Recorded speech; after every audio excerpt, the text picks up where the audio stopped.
வணக்கம். இன்றைய மாவட்ட செய்திகள்.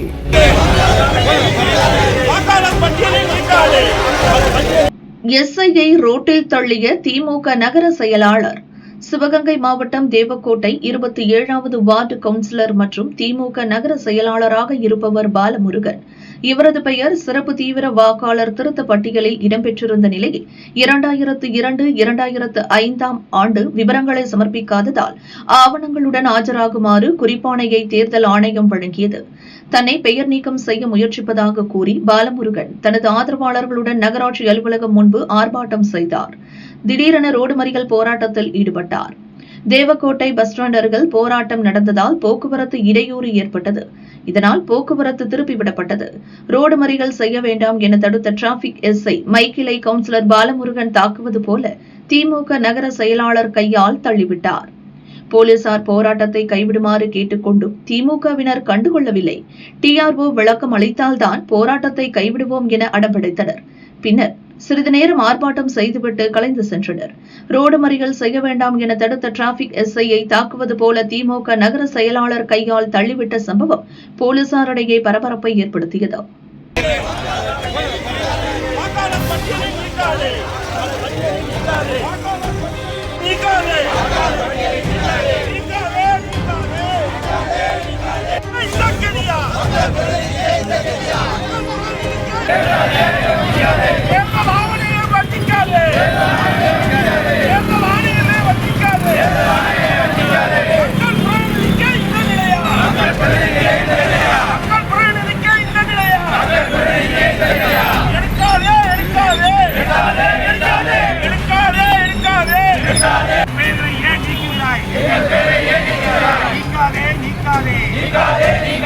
வாக்காளர் பட்டியலின் பெயர்களை நீக்காதே,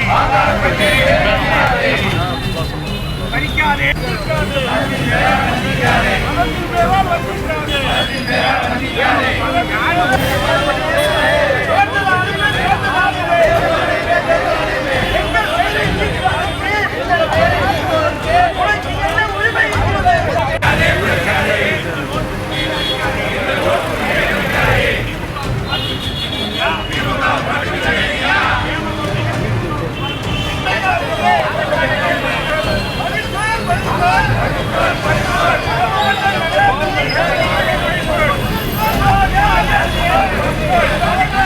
மதுரை மீனாட்சி சுந்தரேஸ்வரர் கோயிலில் மத்திய கல்வி அமைச்சர் தர்மேந்திர பிரதான் தனது குடும்பத்தினருடன் சுவாமி தரிசனம் செய்தார். முன்னதாக கோயில் நிர்வாகம் சார்பில் அவரை வரவேற்றனர்.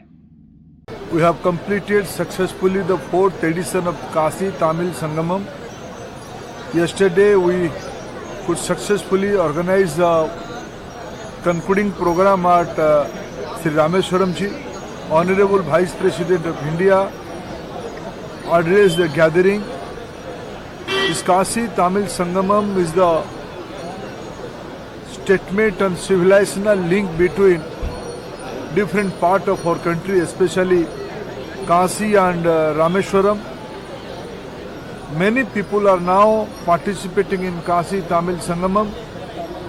In future, more effective cultural exchange program on the background of Ek Bharat, Shresth Bharat will be organized.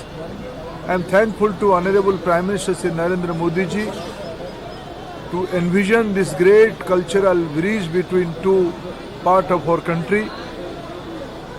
On my personal note, I am very blessed to have darshan today. It is unfortunate to know all these unethical things when Honorable High Court has categorically given an decisive judgment. Let Hindu people, Tamil people can light the lamp. On a political motivated note, people are opposing. This is unfortunate. Can you deny the existence of Ramanathaswaram? Can you deny the existence of Meenakshima, Lord Shiva from Tamil Nadu? Can you remove the cultural ethos of Tamil language and Tamil literature? Can you remove Tirukarur from the society? Those who are propagating this kind of theory, they are fool, they are misunderstood. Let Lord Shiva forgive them. Thank you.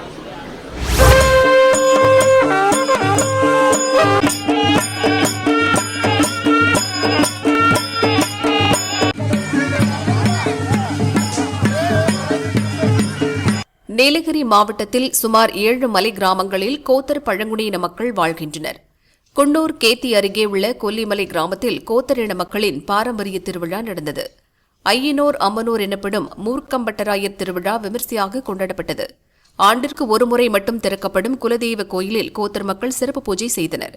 திணை, அவரை, உப்பு ஆகியவற்றை வைத்து விரதமிருந்த ஆண்கள் பொங்கல் வைத்தனர். பொங்கலை குலதெய்வத்திற்கு படையில் போட்டு வழிபாடு நடத்தினர். இரவு குண்டம் வளர்த்து பாரம்பரிய இசைக்கு ஏற்ப ஆடல் பாடலுடன் விழா களை கட்டியது. மழை பொழிந்து விவசாயம் செழிக்க தானியங்களுடன் சிறப்பு நேர்த்திக்கடன் செலுத்தினர். ஆண் பெண் சமத்துவத்தை வலியுறுத்தும் அட்டாஸ் குப்பாஸ் பாரம்பரிய நடனம் ஆடப்பட்டது. கலாச்சார நிகழ்ச்சிகளுடன் இன்று விழா நிறைவடையும்.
நாங்கள் ஐநூறு அம்மனூர் திருவிழாவை சீரும் சிறப்பாக செஞ்சிட்ருக்குறோம். அதே மாதிரி அதில் 15 நாள் விரதம் இருந்து கடும் விரதம் இருந்து பொங்கல் சாமிக்கு பொங்கல் வச்சு படைச்சி நம்ம விழாவை சீரும் சிறப்பாக நடத்தி கொண்டுருக்கோம். அதே மாதிரி வெளியிலேருந்து அக்கப்பக்கத்தில் உள்ள மக்களுக்கு பூரா ஆளை வரவழைச்சி அவங்களுக்கு இது பண்ணி அவங்களுக்காக இப்போ இந்த விழாவை சிறப்பாக கொண்டாடி பாட்டத்தோடு நடைபெற்றோம்.